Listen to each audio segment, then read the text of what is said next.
waxaa weeye qalalaasaha siyaasadeed iyo saameynta iyo sida uu u saameyn karo ganacsiga ama dhaqaalaha Soomaaliya. Mawduucan xilligan maxaa ku soo aadiyay waa su'aasha muhiim ah dadka qaar inay isweydiiyaan. Soomaalida inta badan markii qalalaasa siyaasadeed uu jiro ama xilliga doorashooyinka la soo gaaro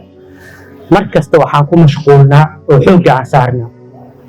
arrimaha siyaasadda. Doorashada say noqon doontaa, familkayga maxay heleen, yaa musharaxa, dowladda soo socota see ula qaraaban karaa, tan haddaa ku jirtid sidee loo gacan qabsan karaa. Waxaasaa inta badan Soomaalida ay ku mashquulsan yihiin. Doodaha ugu badan waa dooda ku saabsan oo keliya doorashada iyo waxa la xiriira. taasi waxay keentay in markasta la hilmaamo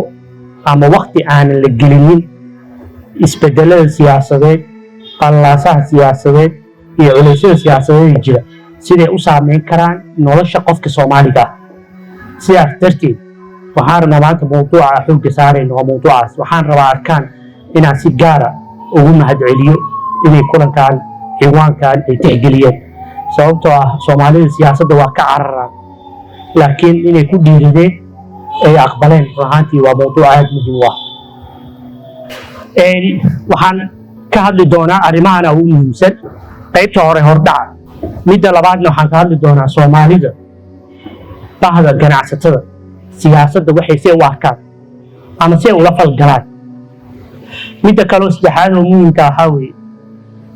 inaad dib wax yar u eegno qalalaasihii siyaasadeed ee Soomaaliya soo maray horta maxaa sabab u ah, muxuuse yahay. waxaa kaloo arki doonaa waa midda ugu muhiimsan oo ah mar kasta oo Soomaaliya ama Soomaalida ay galaan marxalad kala guur ah ama marxalad qalalaaso siyaasadeed ah saameynta dhaqaale ee ka dhalan karta waa maxay. waxaan u fiirinaynaa macro iyo micro level. waxaan filaa dadka economic iyo business background-ka ah mar kasta cabirkaas inaan qaadano waa muhiim. iyo midda ugu dambeysa waa social consequences-ka bulshada sidoo u saameeyay. waxaa kaloo marka ugu dambeeya kusoo gabagabayn doonaa tanwiin. marka intaasaa xoogga saari doonaa hordhaca. waxaan rabaa wax yar siyaasadda waxaan rabaa inaan ereygaan isla jaangooyno. markaa politics dhaho siyaasad waxaan ka hadlayaa nidaamka siyaasadda, waxaan ka hadlayaa habdhaqanka siyaasiga, waxaan ka hadlayaa hay-adaha siyaasadda, hay-adaha dowladda, waxaas oo dhan aa ula jeedaa. marka waxaan rabnaa ereyadaas inaan isla fahno. marka siyaasadda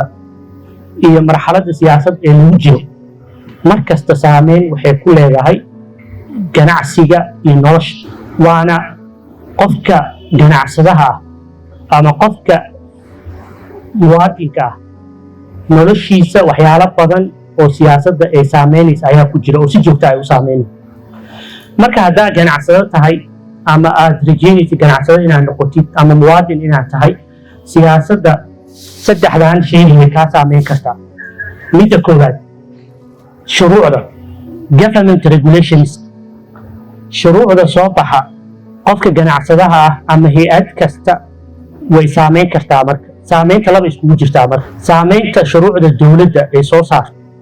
ilaa dowladda moogtaa waa hay-ado laisku daray, hay-ado ka shaqeeya maaliyadda, hay-ado ka shaqeeya arrimaha gudaha, hay-ado ka shaqeeya arrimaha bulshada, hay-ado ka shaqeeya caafimaadka, hay-ado kala duwan ay iskugu jiraan. hay-adahaasna shuruuc ay soo saaraan soo maha. marka shuruucdaas laba qaab waa kuu saameyn kartaa: inay qarash kugu soo kordhiso iyo inay qarash kaa yarayso. tusaale haddaa usoo qaato canshuurahoo kale, haddaa xasuustaan dowladda markay soo rogtay VAT-ga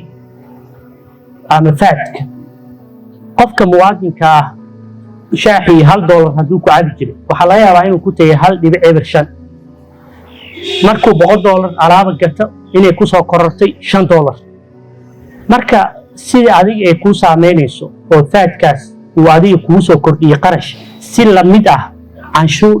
nidaamka canshuuraha ama isbedelada ku imaada canshuurta iyo qaabka loo qaado iyo raydka la bixiyo waxay saameyn kartaa ganacsiga, waxayna kusoo kordhin kartaa qarash dheeraad. dadka qaar waa laga yaabaa su-aal inay ka qabaan canshuurta adeeg bulshaa laga faa'iidaa. adeeg kama hadlaayo, waxaan ka fiirinayaa oo keliya sharcigaas yimid qarashuu kugu soo kordhin karaa. waa midda koowaad. waxyaalaha kale oo labaad oo muhiimka waxaa ka mid a shuruucda ganacsadaha saameyn kara oo qarash ku kordhin kara muwaadinkan uu faa'iido ku qabo waxaa kamid ah waxa loo yaqaana minimum wages dowladaha mararka qaarkood go'aan waxay ka gaaraan in ay dhahaan qofka shaqaalaha ah saacadii $5 ka yar lama siin karo ama inay dhahaan qofka mushaarka ugu yaroo la siin karo waa $100 dowladdaa soo go'aamisa sooma qofkii qaadanaya faa'iiduu ku qabaa waa balaasay u tahay sooma laakiin ganacsadii maxay ku noqonaysaa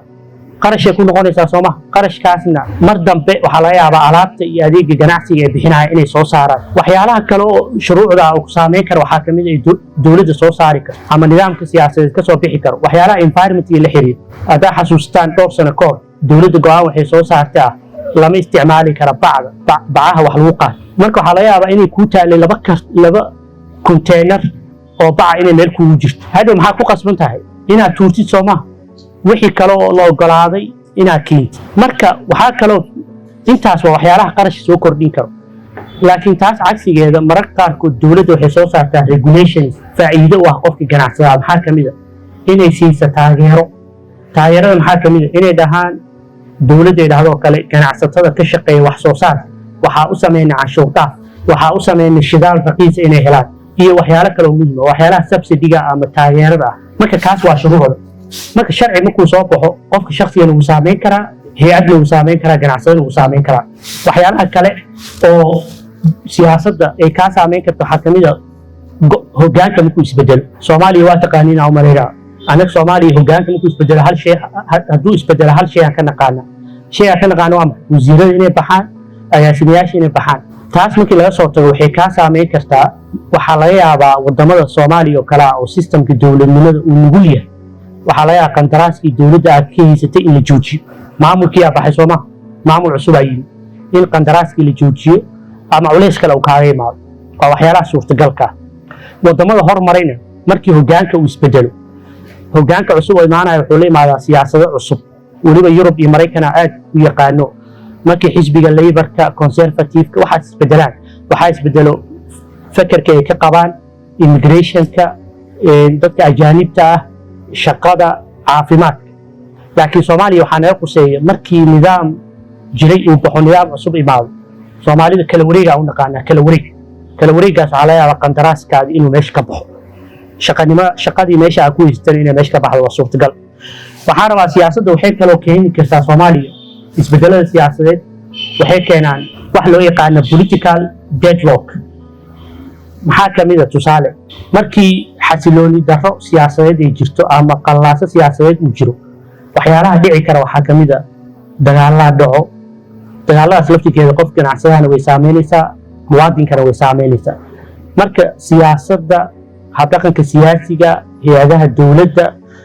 nidaamka siyaasadeed habfakarka siyaasiga waxaasoo dhan qaabkaanay kuu saameyn karaan ganacsigana u saameyn karaan muwaadinkana ay u saameyn karaan ganacsatada soomaalida maxay ka aaminsan yihiin siyaasadda dhammaantiin waa ka warqabtiinoo ama ganacsadaa tahay ama qof ganacsadaa qaraabo la tahay ama saaxiib ayaa la tahay soomaalida qofka soomaaliga markii la dhaho ganacsadaha siyaasadda ka war siyaasadda wuxuu u yaqaanaa meel wasaq ah meel aan fiicnayn meel dhib badan laga daayuu ku dhahayaa siyaasadda soomaalida siyaasadda waxay u arkaan meel aan nidaamsanayn oo unorganized ah aan isku aadanayn waana sababta keentay ganacsatada inay ka cararaan ama ka fogaadaan siyaasadda fakarkii ay ka qaateen waxay ku saleeyeen habdhaqanka siyaasiga nidaamka dowladda qaabkay u shaqeeyaan hay-adaha dowladda taasoo dhan waxay keentay inay u arkaan siyaasadda iyo wixii la xiriira meel aana fiicnayn aana nidaamsanayn marka midda labaad waxay aaminsan yihiin hadday siyaasadda la falgalaan ama siyaasi ay la macaamilaan inuu qarash uga baxay taas waa wax iska cado inta badan markaa ganacsado tahay oo institutionada qaar aad tegtid waxaa laga yaabaa in laku dhaho shaaxa iska bixi marka ugu dambeeya qorax joogga iska bixi arrintaa waa kuu xalinaynaa waxaas bixi ganacsatada waxyaalahaas dhibay ku qabaan waana waxa nidaamkiia mararka qaarkood hay-adihii ayaana xoogeysan oo awood lahayn ama habfakarka siyaasiga ama qofka hay-adaha dowladda u shaqeeya habdhaqankiisa wuxuu keenaa qofka ganacsadaha inuu lacag badan ku bixiyo in waxyaalaha qaar loo fududeeyo problemkan ayaga qaybay ka yihiin qaybna systemka iyo habdhaqanka shaqaalaha hay-adaha dowladda iyo kuwa lamidkaa qaybay ka noqon karaan. marka wuxuu u arkaa hadduu la falgalo wuxuu aaminsan yahay wuxuu ka helayo iyo waxa uga baxaya inay badan yihiin. waa midda labaad. marka wuxuu dhahaa noo dhaweynin. midda saddexaad oo ganacsatada ay u keenay inay u arkaan siyaasadda meel aan fiicneyn ama ay ka fogaadaan waxaa ka mid ah arrimaha qabiilka. ganacsatada saa ka warqabtaan waa dhowr qof oo wax isku darsaday shirkad kasta, 4 qof 5 qof 6 qof. 6da qofna waxay kasoo kala jeedaan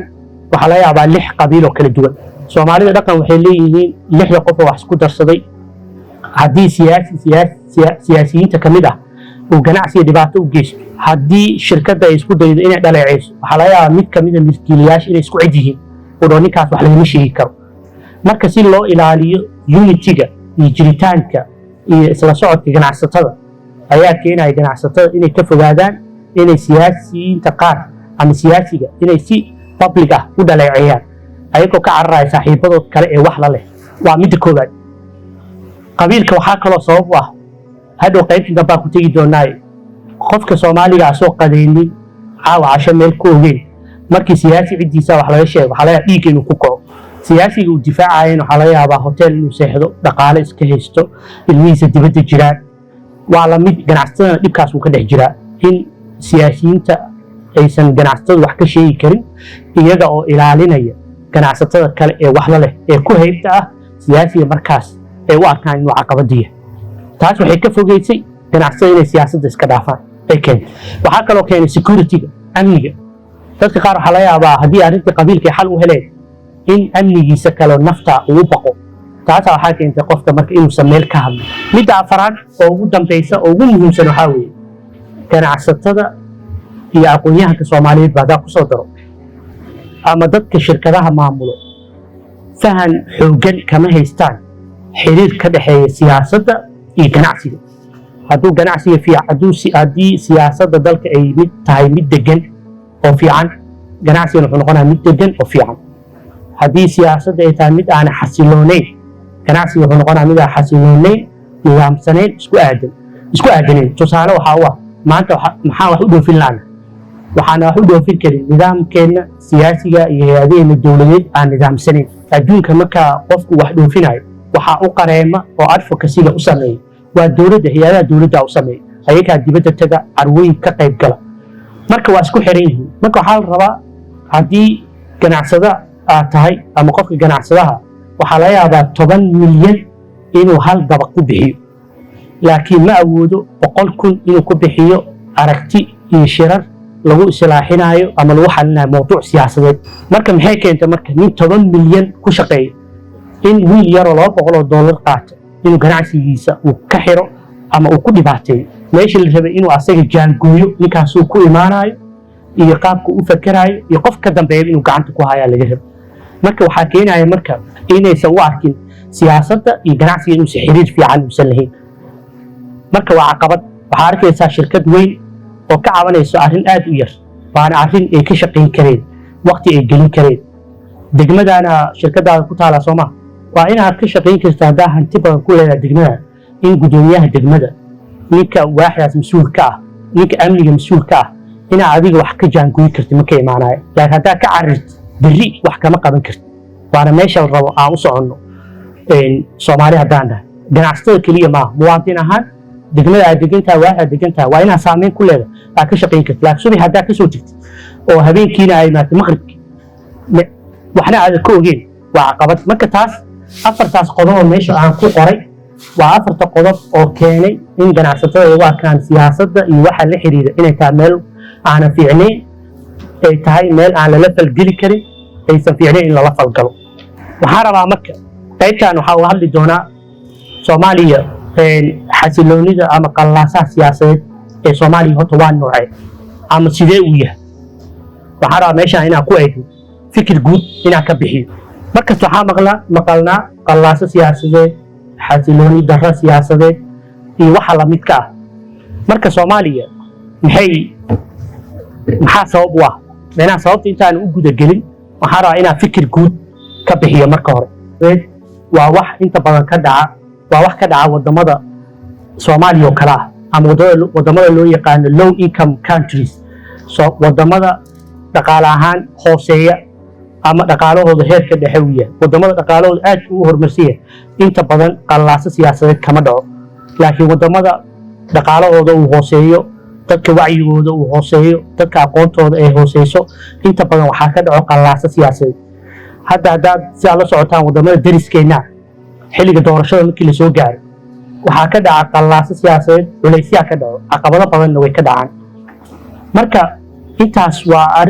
wax common oo mar kasta dhaca. Soomaaliya markii la yimaado marka qalaasaha siyaasadeed goormuu dhacaa marka xilligee uu dhacaa inta badan xilliga ugu badan uu dhaco waa xilligee. Soomaaliya waxaan rabaa tusaale inaan usoo qaato intaa xasuustaan. waxaan rabaa taariikh dheer inaana dib u aadin. 2021dii 2022dii waxaa dhacay qalaaso siyaasadeed oo ka dhashay doorashada, kaasoo keenay waxa loo yaqaano gacan qaad. Soomaalida in laisdagaalo laisxabadeeyo, magaalada waa ka warqabtiin wixii ka dhacay, kaas ka sheekeyn maayo. waxaa kaloo ayaan hore dhacay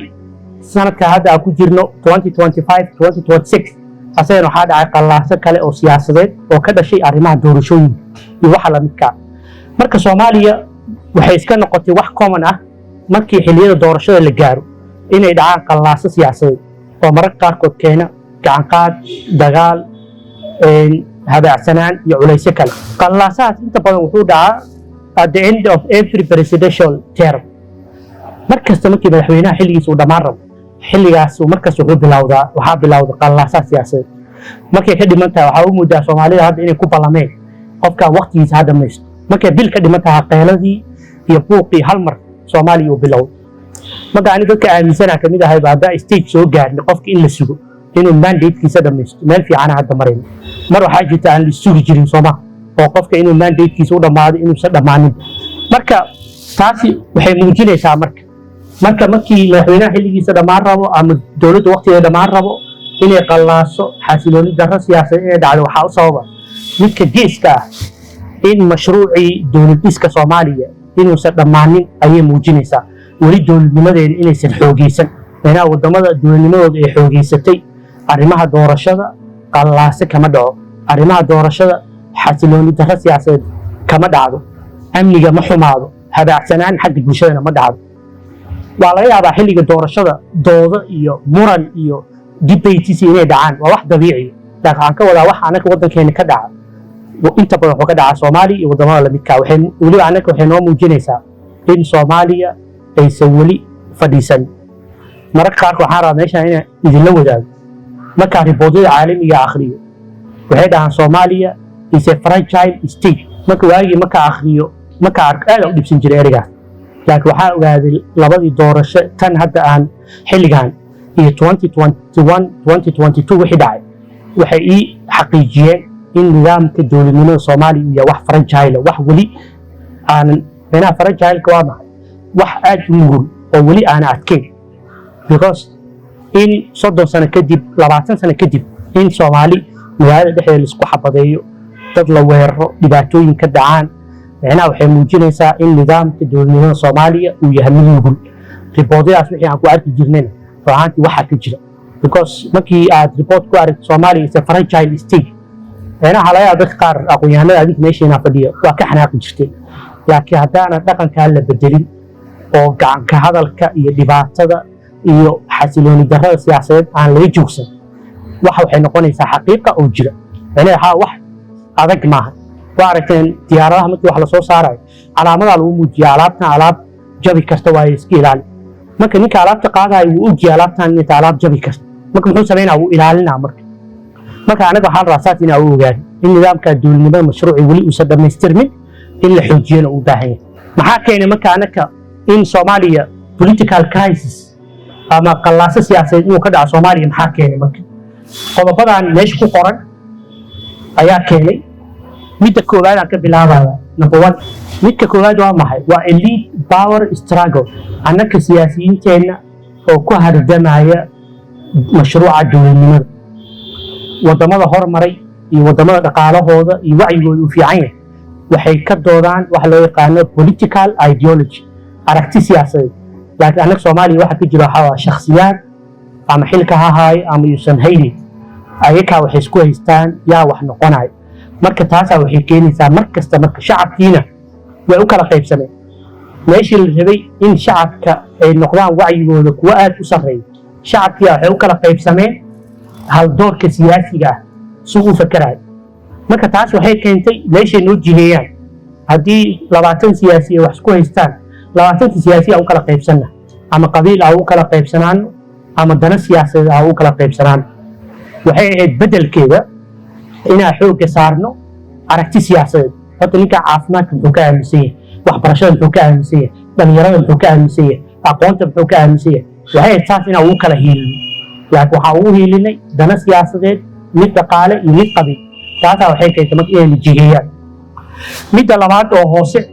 waxyaalaha qallaasaha siyaasadeed soomaaliya keena waxaa ka mid ah doorashooyinka dib u dhaca doorashada wax ka beddelka dastuurka ama tarjumaadda dastuurka kuwaasoo dhan waxay keeneen in dhibaatooyin ay ka dhacaan midda saddexaad waxyaalaha kaloo anaga qallaasaha siyaasadda soomaaliya inoo keena waxaa ka mid ah civil society-geena ururada bulshada oo ah kuwa aad u tabaryar aad u liita fiiri wadamada dhaqaalahooda uu fiican yahay dadka aqoontooda ay sarreyso dadka wacyigooda uu sarreeyo ganacsatadooda siyaasadda isha ku hayaan waxay leeyihiin ururo bulsho oo awood leh ururka macallimiinta dhakhaatiirta injineerada dhalinyarada gabdhaha waxaasoo ururaa waxaa la isku dhahaa ururada bulshada marka anaga soomaaliya ururada bulshada waa kuwo aad u tabaryar aad u liita laba shayba inay liitaan waxaa u sababa horta marka koowaad qaab looma dhisin kasoo bilowday meesha hoose qaab waxaa loo dhisay intooda badan NGO camal u samaysay ninaa wax iska aliftay ururka balaa lamida marka asaga keliya ku shaqaysta marka waa midda koowaad midda labaad ayagii madaxdoodii iyo hoggaankoodii iyo shacabkoodii aan fahamsanayn waxa ururkan loo dhisay ama waxa uu taagan yahay waxaa la rabaa hadday dhakhaatiir yihiin inay ilaashadaan waxa dhakhaatiirta la xiriiro caafimaadka waxa la xiriiro hadduu macallin yahay waa inay ilaashadaan waxaa la rabaa marka xilliga qallaasaha siyaasadeed uu jiro ururada bulshada waa inay bannaanka usoo baxaan mudaharaadyo qabtaan kulamo qabtaan wacyiga iyo meesha loo socdo ay jiheeyaan maanta waxaa laga yaabaa doorashadii soomaaliya in looga doodayo elaboorka laakiin waxaa laga yaabaa in dhibaato kale ururada bulshada ay wax abaabuli kareen inta lagu qaban karay laga doodi karay annaka modelka aan geelihin haddii ururada bulshada soomaalida ay yihiin waa kuwo awood leh macno leh laakiin maxaa keenay in dibadda ay lacag ka sugaan memberiskan lacag ma bixiyaan marka taasa waxaa keenaysa marka ururada bulshada ay noqdaan wax daciifa oo aad u tabaryar midda kale oo afraad waa khilaafka ka dhexeeya dowladda federaalka iyo maamul goboleedyada kaas ka sheekeyn maayo waa taqaaniino waxaa la isku haystaa mandate keliya mandate-ka siyaasadeed maahane keliya waxaa kaloo la isku haystaa arrimihii dhaqaalihi canshuuraha see loo aruurinayaa see loo samaynayaa see loo qarash garaynaya kuwa lamidkaa midda kaloo ku xigta waxaa waa odayaasha dhaqankii oo kala qaybsan odayaasha dhaqankii nin kasta qabiilkiisa ayuu tunka ku wataa qof ka fekeraya ma jiro bulshada guud maxaa dan u ah macnaha haddii dhaqanka waxgaradka ay ka go'naan lahayd ama ka midaysnaan lahaayeen qaabka dadkan loo samata bixin karo waxyaalo badan oo u qabsoomi lahaa soomaaliya midda kale oo ugu muhiimsan oo kusoo gabagabeynaya arrimaha sababtoo ah political crisis waa civic educationkeena oo aada u liito macnaha aqoonta ku saabsan dowladnimada qofka xaq uu leeyahay xuquuqda lagu leeyahay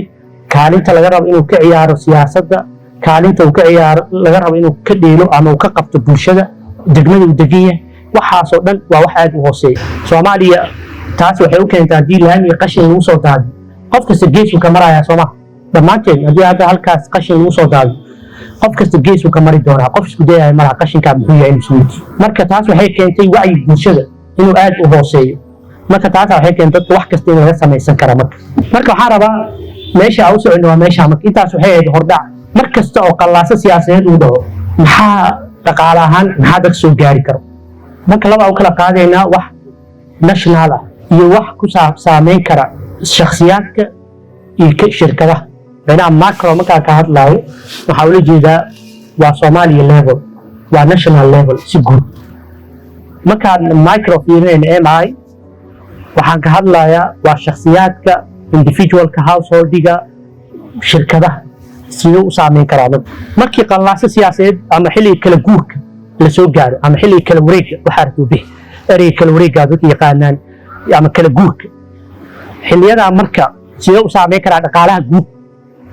guud kow waxyaalaha u saameyn kara waxaa kamid ah dakhliga dowladda inuu hoos u dhacaa laga yaaba maxaa u sababa xilligaas waxaa imaanaya hadacsanaan xagga maamulka waxaa laga yaaba canshuurihii si la rabay in loo aruurin waayo oo culays ka imaado hadacsanaan annaga badanaa xilliga kala guurka markii la gaaro waxaa laga yaabaa xafiisyada inaan la tegin shaqadii si la rabay loo qabanin marka hadacsanaantaas waxay keenaysaa dakhligii si la rabay inaan loo aruurin waa midda koowaad midda labaad oo xilliga kala guurka dhaca waxaa weeye lacagihii dadweynaha in loo isticmaalo arrimo siyaasadeed campaigns doorashooyin in loo isticmaalo waana wax very common ah oo guud meenaha waxaan campaignada siyaasadda ordaayo ma kula tahay qof jeebkiisa inuu ka bixinayo qof jeebkiisa kama bixinayo ama waa wax shacabka laga qaaday oo nidaam dowladeed loo qaaday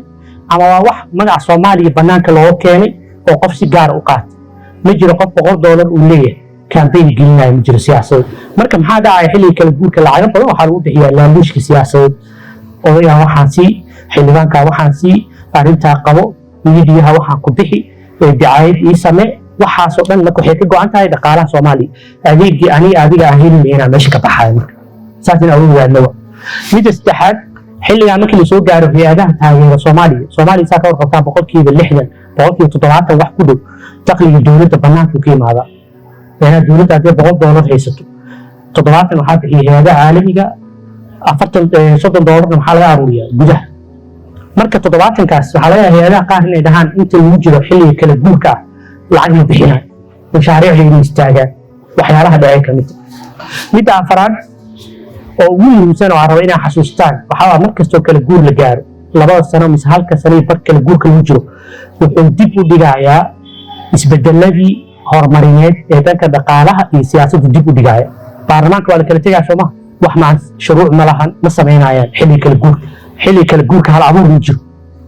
kii xildhibaana muxuu ka fekeraa kursigiisa sooma kii kursi raadinaya sooma shaqaalihii rayidka iyo maxay ku kala mashquulsan yihiin dowladda soo socota maxaa ku darsataa maxaa ku yeelataa waa soo ognahay Soomaaliya inteena meesha ninka wuxuu ka fekeraa inuu dowladda soo socdo meel ay ka gelin iyo meesha marka attentionkiisa intuu jira doorashada iyo wixii aad marka taas dib waxay u dhigaysaa haddii ani waxaan aaminsanahay 10 sanaba 3 sano waxay nooga dhintaa qallaasa siyaasadeed iyo doorasho 7 sano bes wax la qabtaa marka 20 sano meeqay noqonay 6 sano wax aad u badan marka aniga adiga say noo saameynay marka shakhsiyaadka iyo shirkadaha u saameynay tirada ka bateen waxaan rabaa inaan ku muhiimsan xoogga saaro kan geeska ah oo ugu hooseeya markastoo qallaasa siyaasadeed uu dhaco wuxuu saameynayaa dakhliga qofka shakhsiga loo bari hadduu dagaal dhaco ama culays u imaado yay ka go'an tahay qofkii mushaariga qofkii maalinlaha ka go'an ninka xamaaliga bajaajlaha kii farsamada ku shaqaysan jiray maxaa ku dhacay maalintaas shaqo heli maayo sooma hadduu kayd lahaana kaydkiisu isticmaalaa horta waa midda koowaad marka kaydkana way baabi'inaysaa dakhligana way yaraynaysaa midda koowaad midda labaad oo ah maalgashigana way yaraynaysaa waxay u yaraynaysaa xilliga qallaasada siyaasadeed inuu jiro qof kastoo ganacsataa muxuu ku dhahaa niyo kala guurkan laga baxo markaasaa mashruucaan bilaabaynaa nusub investmentigana hoose u dhigto midda saddexaad oo ugu muhiimsan oo aan rabo meeshaan oo qodobka muhiimka ah xilliga kala guurka deemaha hay-adaha maaliyadeedna deen ma bixiyaan shakhsiyaadkana deen ma bixiyaan hadda beriso wax ilaahay ma keenay haddaa ogtahay inuu dagaal dhacayo qof wax ma deemine waxaa dhahaysaa niyo anaa ku guuraayo lacagta iidaa marka shakhsigiina wax ma bixinaayo hay-adihii maaliyadeedna wax ma bixinayaan xilliga kala guurka midda kale ku xigta dagaal hadduu dhaco tan waa Soomaali waa taqaanin dabaqaa dumaayo baabuuraa wax gaarayaan alaabaa la jibinaya midda kaloo shanaad middle classka dadka wax haystana waxaa ku dhacaya frustration inay dalka guuraan bilaabayaan hadaa xasuustaan 2022 qallaasii dhacay dad badan wuxuu ku qasbay inay dalka guuraan waxay dhaheen waddankan waddan isku halleyn kara maaha wana adoo habeen iska jiifo haddii xabad kugu dul bilaabo dad badanaa marka waxay keenayaan inay ka guuraan dadka middle class laga guuray dhibaatadooda maxay dhaqaale ahaan keeni kartaa dadkii waxaa jira Soomaaliya hadda caan oo dhalinyarada yaqaan hebel waa qadiya Soomaa haddii dadka qadiya magaalada ka guuraan waddanka dhaqaale muu yeelna subax yaa kafee cadaayo yaa qada cunaayo yaa bajaaj raacayo waa qofna Soomaa marka middle class waxaa ula jeedaa dadka shaqeeya waa dadka aqoonta leh oo shaqeeya dadkaas haddii dalka guuraan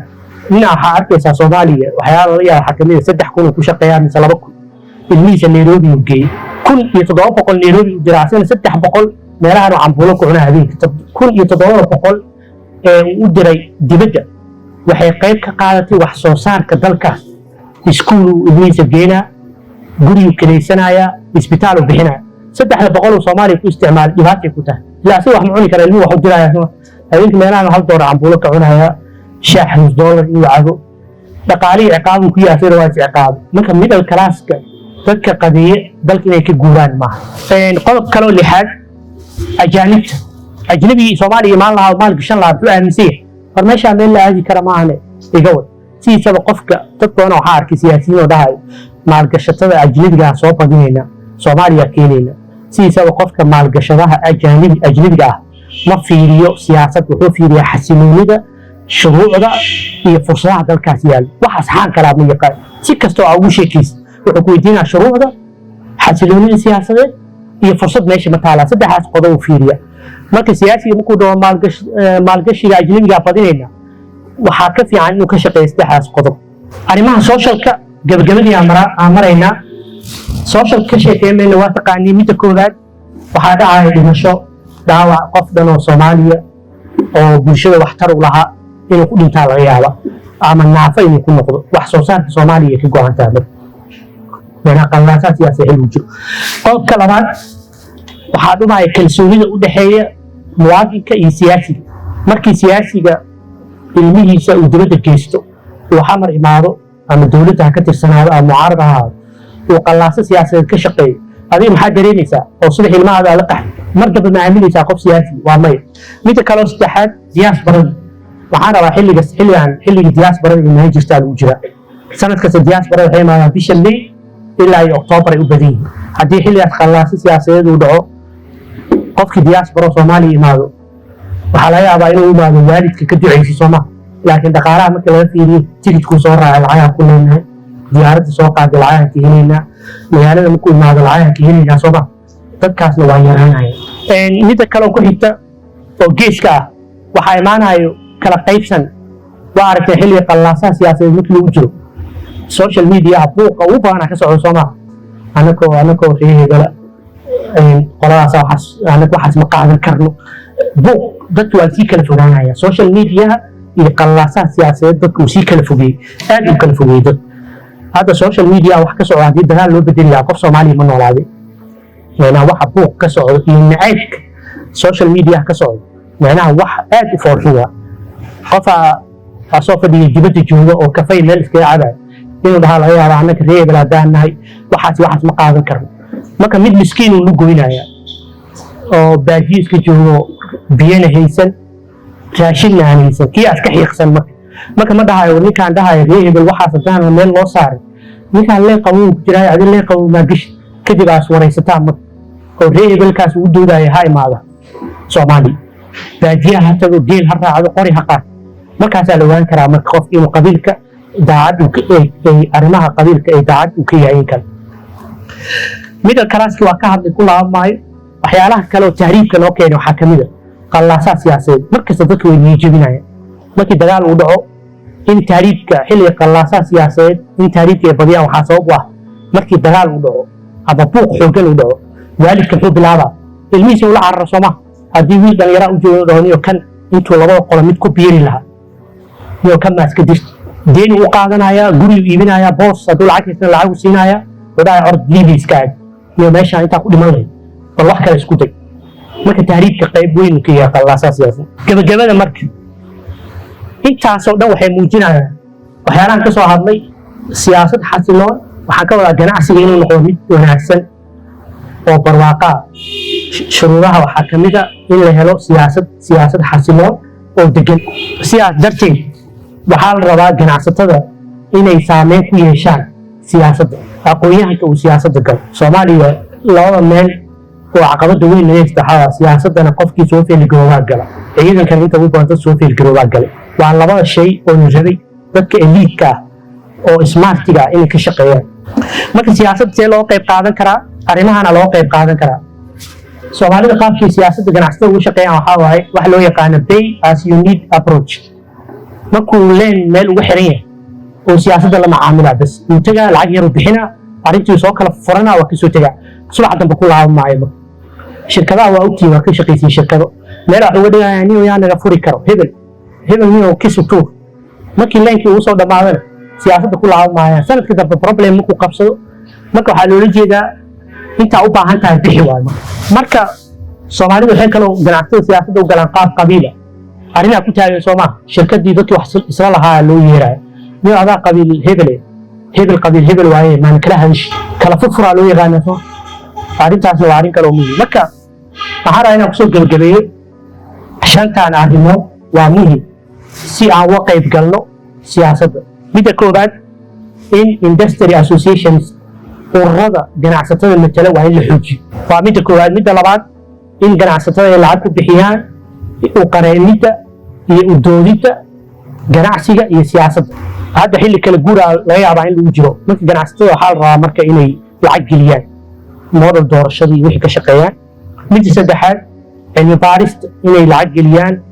waqti fiican ay geliyaan midda afaraad inaad la yaabtaana laga yaaba ganacsatada waa inay maalgeliyaan siyaasiyiinta loo arko inay nadiif yihiin wadankana hormari karaan adduunka wadamada hormari siyaasiyiinta xoogooda waxaa ka dambeeya shirkadaha ka dambeeya maraykanka yurub siyaasiyiinta qaar inuu meel ka soo baxo waxaa sabab u ah shirkado waaweyn oo danahooda ilaashanayo iyo ganacsato meesha degan oo rabo inay ganacsigooda iyo danahooda ku ilaashadaan maxay ka bixinayaan supportii campaignka uu ku samayn lahaa ay siinayaan lacag ay gelinayaan wax kastoo supportina waa u sameynaya oo taageeraan marka aniga waxaa rabaa siyaasiyiinta saasoo kale inaa u taageerno waa muhiim maaha siyaasi kasta maaha siyaasiga loo arko inuu soomaaliya badbaadin karo waa in ganacsatada lacag ku bixiya midda ugu dambeysa oo muhiimka ah civil society-ga ururada bulshadana waa in la taageero hadda ururada bulshada soomaalida inta badan dibadda wax ka sugaan sooma in ganacsatada ay lacag ku bixiyaan waaye waxaan rabaa intaasaa kusoo gabagabeynaa waana mahadsantihiin wasalaamu calaykum waraxmatullaahi wabarakaatu